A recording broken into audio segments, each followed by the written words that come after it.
All right, everyone, this is Morgan, and in this video, I'm going to walk through different methods to make multiple exposure prints in the darkroom. So to be clear, I'm not going to go over how to make multiple exposures within the camera. That's its own separate thing that's a little bit more spontaneous and unpredictable. It can be really fun to experiment with, but I'm just going to talk about how to do this once you actually have negatives to work with. So I'll start with this first, obviously, single exposure image, which I got using f-stop8 at an exposure of 12 seconds with a contrast of 4.5. So this is an image that I'll want to use as part of a multiple exposure. And the technique I'll show you first, I call the sandwich, which just means that two negatives are physically stacked on top of each other and put into the same negative carrier and exposed at the exact same time. This is in many ways the easiest multiple exposure method I'll talk about, and I'll show you the result of it. So here is a print that I made using the sandwich method. So f-stop 11 at 10 seconds with a contrast of 2.5. And honestly, it's not bad. You can see that the negative that I stacked that initial portrait with is of water, so you can see some reflections in the lower part of the frame, some nice water texture throughout, and it works relatively well. Some things that I don't love about it. One thing you can notice is I had to turn my contrast down or put in a lower contrast filter just to make sure that the water wasn't way too contrasty, that those highlights weren't too hot.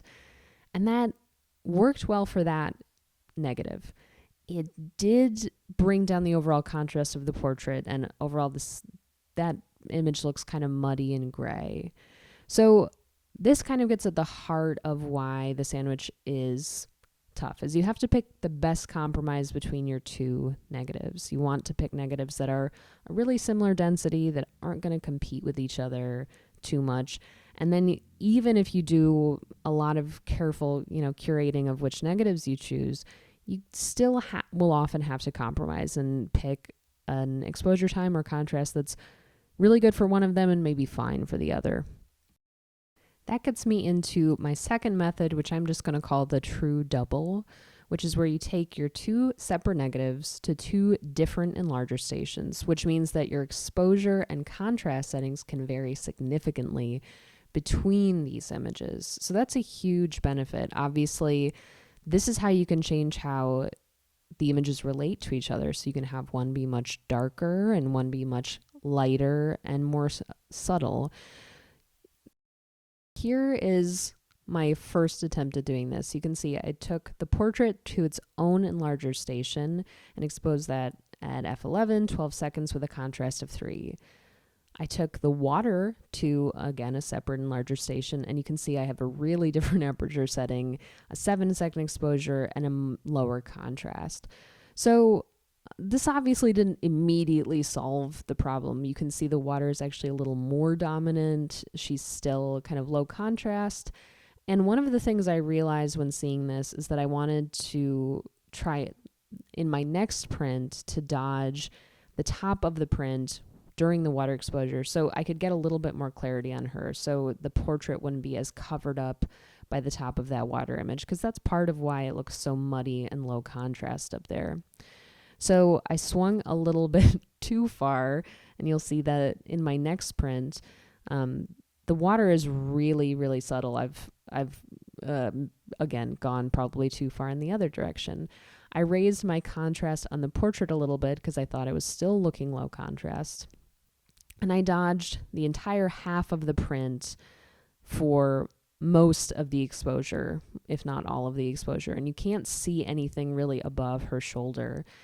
And I also lowered my overall exposure time through stopping down aperture because I wanted to play around with how dominant or subtle I really wanted that water layer to be.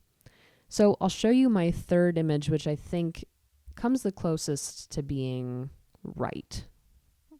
Although honestly, I'm immediately regretting saying right, because each of these prints is kind of a different performance using the same materials, which is kind of what makes them great. But the print I was happiest with is this one. And you can see there's it's kind of combined a lot of the things I learned from the previous ones. I did dodge the top half of the print during the water exposure, but not for the entire time. I dodged it for, maybe about 3/4 of the time. So I let a little bit of the water reflection come into her face. So you can see that more fully here.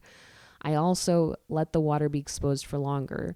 So I could keep tinkering with this. I could have some where you can see the sweater fabric more. I could have some where she looks even more consumed by the water. I could really tweak the balance both through my different exposure and contrast settings of these two different enlargers and also dodging and burning. But I think this true double method has come to a pretty good conclusion. So with that, I want to introduce the next technique, which I'm calling the Uhlsman. So this technique involves using multiple negatives at multiple enlarger stations, and that can still just be 2, but with the aim of building an image that can be read more as a cohesive whole. So more of a photo montage, more of at least a cohesive pictorial scene, even if it's kind of surreal. So this is obviously inspired by photographer Jerry Uhlsman, who did this kind of work a lot throughout the 60s and 70s. So this is the image that I think loosely follows that Uhlsman framework. So you can see there's a hand in the center of, it's this black sand that you can actually get at a lot of aquarium stores that I photographed with a lot for a while. And over that, you can see there are clocks that have been embedded into the roots of a tree. So these are only 2 different images, and I'll show you how I constructed them together. So first, the image with the hand. You can see I used a high contrast. I didn't want to use such a high contrast that I lost any detail in the hand or the nails. I wanted there to be at least some remnant of that. And I did a 20-second initial exposure, but I actually burned in the black, rock sand material for a really long time. So it would be quite dark. And there was a reason for that beyond just wanting that really rich black, which is if I had a little bit of the next image spill over past the hand and arm, which is the only place I really want that second image to land, if it's black, it'll probably blend in pretty well. It won't be rendered clearly. My light spillover won't show up. So I wanted a nice black background to give me some wiggle room. So this is the image I more or less will burn into that hand area. This is just, again, clocks embedded in the roots of a tree.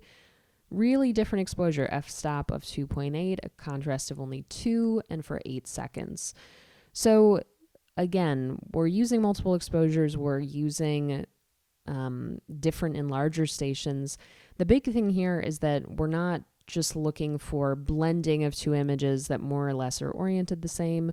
We really need them to form this cohesive whole image. So one thing that's really useful when doing this technique is to draw it out. So here you can see I have a really crude drawing that I mounted in the easel so I could draw out my plan and I could get each enlarger station set up perfectly.